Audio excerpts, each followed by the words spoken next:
Hello and welcome to the video. In this video I'd like to do a very quick comparison between a couple of cameras. Now one of the cameras is the very capable Foxeer Arrow Pro, pretty much the same as the original Arrow, and we've also seen the Arrow perform in lots of different quadcopters. So here's two that I've reviewed recently. This is the Vifly X150 fab quadcopter with 4-inch props. It has a Foxeer Arrow in the nose, and the other quadcopter is the Emax Hawk 5. Again, brilliant ready to fly bind and fly style quadcopter from Emax, but again it's got the Arrow in the nose as well. Now both of these cameras, we did some flight footage, some field of view stuff recorded in the DVR as part of those reviews, so for those of you that have watched the channel for a while you'll have seen them in action and they perform perfectly fine. But for the ones that I like to fly on a regular basis, I tend to get hold of the Predator and pop them in instead. Now the Predator is about $37 compared to the $25 for the Arrow Pro. So a lot of people, when I mention this to them, say, well, is it really worth the extra 50% increase in cost?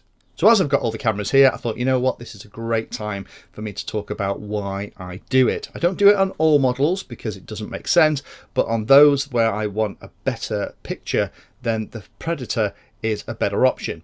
So the two cameras that are my go-to cameras when I want absolutely fab images are the Foxeer Predator, both available in a mini and micro version. It's the micro version that we'll test here against the micro version of the Arrow Pro, and I'm also a huge fan of the Runcam Eagle 2 Pro cameras. Those tend to get put in lots of builds as well. So it's worthwhile me talking a little bit about the specs of the original Arrow Pro that we are comparing it to. And again, that's the camera that's installed in those two ready-to-fly models as well and performs really nicely. So it's a 2.1mm lens, it's a Sony Super HAD sensor, 600 TVL lines, 4:3 aspect ratio, reasonable light level handling, it's about 0.01 lux, has a wide dynamic range on it, has an on-screen display, has the VBAT sensor as well, so you can connect it onto your flight battery and it will show you the status of the battery. That's very handy if you have a very small wing and you're looking for a really small camera to go up the nose with a nice compact video transmitter. That works nicely because you don't need a flight controller. You can just stick that lead into even the balance tap on the battery that you've got on the model already. It does have digital noise reduction, 2D digital noise reduction, and it supports 5 to 40 volts. Weight is about 4.3 grams, and it's a solid 600 TVL line Sony Super HAD based camera that performs great. But it's only when you start to look at the Predator specs that you'll spot a couple of extra things that the Predator has over the standard Arrow Micro Pro. The first is the lens. The lens is slightly different. It's a 1.8mm lens, which will give us a slightly wider field of view that I personally like. The resolution's gone up to 1000 TVL lines. Now the way that analog FPV works, you're running at 640 by 480 pixels anyway, so what's the point of having loads more TVL lines? And I think the best way for me to answer that is to put some side-by-side footage up in a moment. 4:3 aspect ratio, super wide dynamic range, the way it handles light is far better, has an on-screen display, same VBAT, the digital noise reduction is a lot better. By default, some of the settings might need to be tweaked in my humble opinion on the Predator. I find the saturation can be a little bit low and the contrast can be a little bit low, but I'll show you what it looks like in defaults in a moment.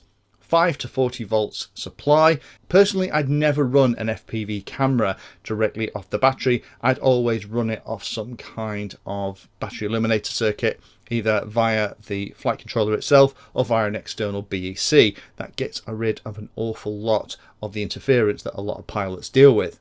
Weight's a little bit more at 5.5 grams, so it's 0.2 of a gram heavier, but then you've got the slightly bigger, nicer lens to deal with as well. But the killer application for me is that it has the flip mirror function. So if we look at the top of the Vifly X150 quadcopter, you'll see the way they've managed to fit that Arrow in is they've actually depinned the back of the camera and they have soldered directly to it, which is a bit naughty because it means that replacing the camera is going to be a bit of a pain in the butt. The cool thing about the Predator Micro is it does have the ability to flip and mirror the image, so you could actually mount the camera upside down, so the connection would be at the bottom where you could get to it and you can actually plug it in using a standard connector. So let me just put some footage side by side. The Arrow is going to be on the left and the Predator is going to be on the right. Both of these are the micro cameras, both of them are on the stock settings. Now apologies, I don't know what was going on, but on the left hand side, looking back at the footage from the DVR, there was some weird interference going on where, interestingly, with exactly the same setup, they didn't get that same kind of interference on the Predator. But hopefully you can see the difference in quality of the image that those additional TVL lines make. It's a much clearer, nicer image, and the way that it handles the light is a lot better too. That super wide dynamic range that you get on the Predator means that even when you're flying into places with dark shadow or with very high contrast, it handles it beautifully. You don't have to wait that moment before it calibrates for the darker situation and exposes correctly. And as we're looking out over the canal, you can absolutely see that wider field of view. And if you just look through that little bit of interference that we're getting on the Arrow, you can see, I think it's actually a much nicer picture. So in summary, is the Predator worth it? Well, I don't think it's worth it every single time. If you're going to have a beta quad and potentially going to get smashed up, then the Arrow is a fantastic choice. It's good value for money, and that's why a lot of these pre-built quads that I've been getting in recently has the Arrow inside. But if you get one of these quads and you are flying it and loving it and are looking for ways that you can improve it, then personally I would get a Predator. All right, it's another $15, $16 over the cost of the Arrow Pro. But for those models where you want to add that extra level to the view out the front of the model that you're flying, I think it's got to be a Predator every time.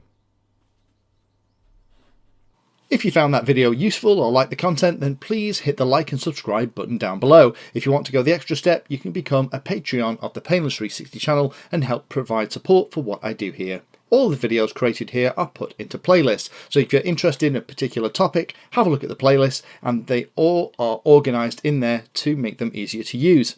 If you're not sure if there's a video for your particular problem or topic you want to know more about, then add Painless 360 to the Google search term that you're interested in, and that should find the video, article or content about the particular thing that you're interested in having a look at.